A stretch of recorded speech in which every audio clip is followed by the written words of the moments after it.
sou secretária bilíngue formada pelo Mackenzie, isso há muitos anos, no ano de 1945, mais ou menos, que me formei, sempre trabalhei a minha vida inteira, trabalho até hoje, com 84 anos de idade, sempre considerei o trabalho uma coisa muito importante e foi muito bom, porque eu precisei trabalhar muito, até como voluntária, pelo fato de ter tido um filho com deficiência.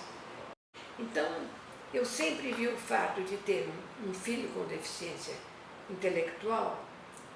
Foi difícil para mim os primeiros anos com o Ricardo, mas à medida que ele foi crescendo, eu fui percebendo que era muito mais importante eu saber o que acontecia fora do portão da minha casa do que propriamente o que acontecia só com o Ricardo. Para isso contribuiu muito o fato de nós termos fundado a PAI de São Paulo, quer dizer, um grupo de pais, meu marido também, meu marido Luiz Cláudio.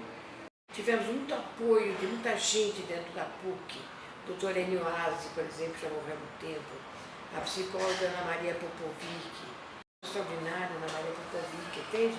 Porque ela nos acolheu com muita simpatia. Tivemos também muita simpatia de parte da ACD, que já existia, lá na Escola São Francisco, que viram, sabe, uma coisa muito importante, que houvesse uma associação de pais na cidade de São Paulo, porque havia já no Rio de Janeiro a PAI decana do movimento apaiano, que hoje tem 2.061 pais, hoje, abril de 2010, espalhados por todo o território nacional. Era a primeira PAI do Brasil foi a PAI do Rio de Janeiro, eu disse. Ela foi fundada em 11 de dezembro de 1954. Depois, por algum motivo que eu não sei bem como, foi a PAI do Jundiaí. Interessante, Jundiaí é sempre muito ativa, essa cidade em aspectos culturais e tudo, é uma característica de Jundiaí. E ela teve a sua segunda PAI, que logicamente não tinha muita expressão, porque era uma cidade do interior.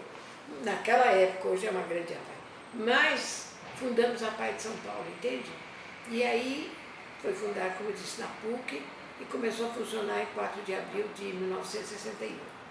Quando fundamos a PAI de São Paulo em 1960, havia o chamado modelo médico. Então, os pais e mães eram totalmente ignorados. Por exemplo, os médicos da época, não os ligados à PAI, porque eram de outro tipo, eram pessoas já mais da PUC, mas eram médicos que diziam assim: olha, quantos filhos o senhor tem? Ah, eu tenho 3. Pois é, então o senhor esquece que teve esse filho aí, porque esse filho aí não vai dar nada para o senhor, vai ser como um vegetal. O seu filho, já põe ele em algum lugar, um internato qualquer aí, esqueça que ele existe. Como se isso fosse possível, o pai com a mãe, que o pai e a mãe ficavam apavorados, né? Então foi evoluindo, sabe, o tempo foi passando, e as associações de pais, as próprias pessoas com deficiência foram, né, se arregimentando e formando outras associações.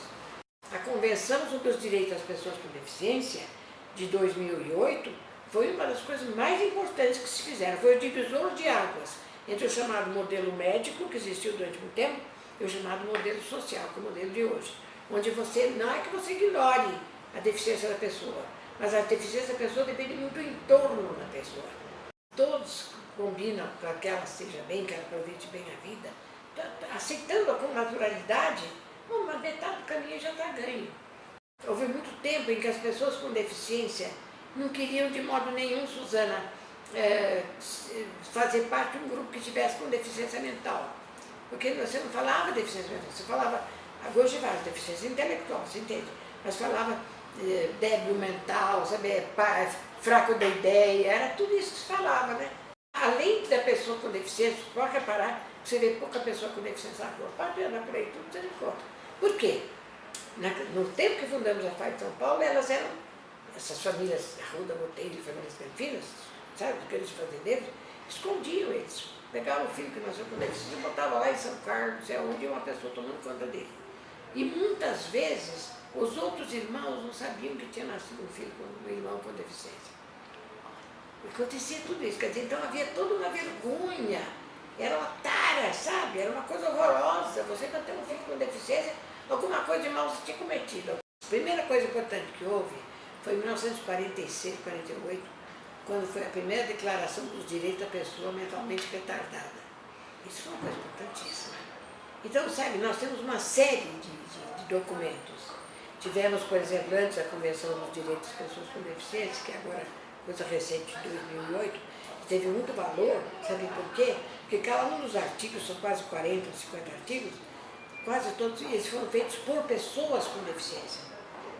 Da mesma maneira que muita gente não sabe, mas a gente diz hoje deficiência intelectual, não deficiência mental, porque as próprias pessoas com deficiência pediram isso.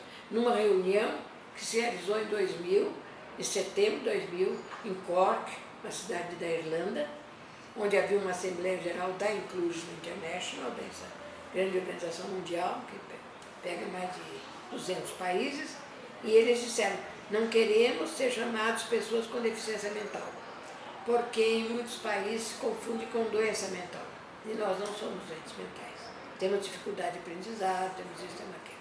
Então queremos ser chamados pessoas com deficiência intelectual.